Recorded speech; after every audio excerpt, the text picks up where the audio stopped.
Bihar police का home guard का जवान कहता है कि डीआईजी मैडम हमको कहती है कि मेरा नाइटी नहीं मिल रहा है, अब मेरे लिए नाइटी खरीद कर लाओ। हम नाइटी खरीद कर लाते हैं, तब वो नाइटी अपने पास रखती नहीं। एक दूसरा होमगार्ड का जवान कहता है कि हमको उनके घर पर बतौर रसोइया रखा गया था, हमारी ड्यूटी लगी थी, हमसे शायद कुछ गलती हो गई, मैडम ने कह दिया कि खाना हमको अच्छा नहीं लगा और हमको उन्होंने पनिशमेंट दिया कि अब तुम 2 किलो जो चिकन है उसको खरीद कर लाओगे और 2 किलो चिकन लाकर हमारे लिए बनाओगे। एक वही रसोइया कहता है कि एक बार और मैडम ने कहा कि खाना अच्छा नहीं है, अब इसका पनिशमेंट यह है कि तुम इंडिया गेट चावल खरीद कर लाओ, और हम वह खरीद कर लाए थे। इस प्रकार के कई सारे आरोप लगाया गया है किसके ऊपर? तो जो डीआईजी मैडम है उनका नाम है अनुसुईया रणसिंह साहू। आपने इनको पहचान लिया होगा। आईपीएस अनुसुईया रणसिंह साहू और एक सीनियर आईपीएस अधिकारी जो है शोभा अहोतकर, दोनों लोगों के बीच में आरोप प्रत्यारोप का दौर चला। इसके बाद क्या हुआ, तो जो अनुसुईया है इनका ट्रांसफर कर दिया गया और ट्रांसफर के बाद से ये तमाम आरोपों की झड़ियां लग गई। अब आपको आगे हम पूरी कहानी बताएंगे, लेकिन उससे पहले हमारा परिचय। अब नमस्कार, मेरा नाम है मोहित कुमार सिंह और आप जनता जंक्शन देख रहे हैं।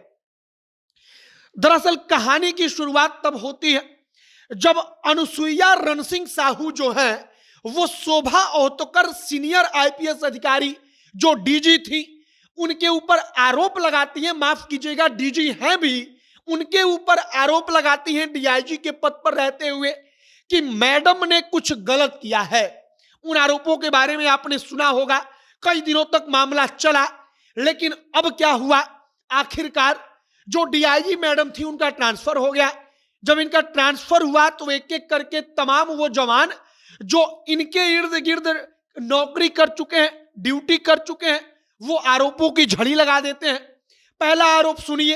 एक आरोप लगता है कि डीआईजी मैडम खाना बनवाती थी और खाना बनाने में कोई गलती हो जाती थी तो वो कहती थी कि खाना का टेस्ट हमको अच्छा नहीं लगा, अब इसके बदलों में तुमको पनिशमेंट यह है कि तुम चिकन खरीद कर लाओ, कभी चावल खरीद कर लाओ, कभी कोई एक जार वगैरह होता है बर्तन, मतलब वो खरीद कर लाओ, और डीआईजी मैडम यह पनिशमेंट देती थी। जब यह आरोप लगा तो इस आरोप का जांच विभागीय स्तर पर शुरू किया गया। एक और आरोप लगता है कि मैडम के घर पर सफाई कर्मचारी के तौर पर एक होमगार्ड के जवान का ड्यूटी लगा। मैडम का कपड़ा उस दिन गायब हो गया, इनका नाइटी नहीं मिल रहा था। मैडम ने उसको पनिशमेंट के तौर पर कहा कि तुरंत नाइटी खरीद कर लाओ।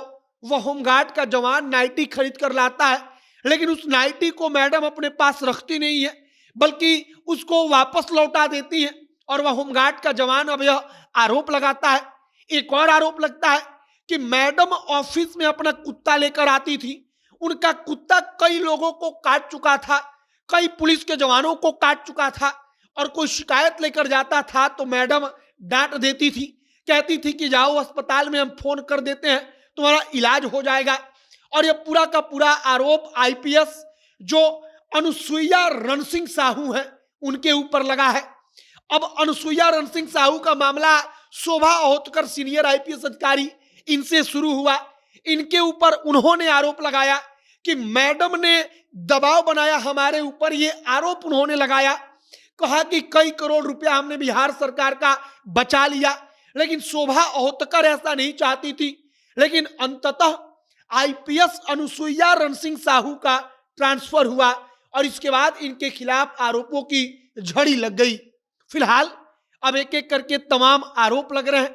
कहा जा रहा है कि अनुसुईया रणसिंह साहू का व्यवहार अच्छा नहीं था, अपने समकक्ष या अपने से जूनियर कर्मचारी पदाधिकारियों के लिए वो गाली देती थी, वो बात बात में किसी को झाड़ देती थी, चाहे उम्र में कोई बड़ा हो, लेकिन मैडम को कोई फर्क नहीं पड़ता था, वो उसको तुरंत गाली गलौज देने लगती थी। और ये तमाम प्रकार के आरोप अब लग रहे हैं।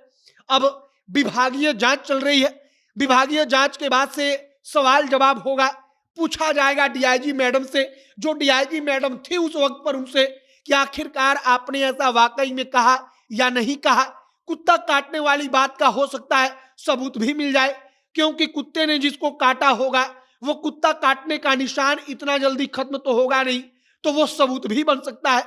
फिलहाल हमने पूरी कहानी आप तक पहुंचा दी। आपकी क्या राय है कमेंट बॉक्स में लिखकर बताइएगा। कैमरे से विशाल खड़े हैं और मैं मोहित कुमार सिंह। बहुत बहुत धन्यवाद।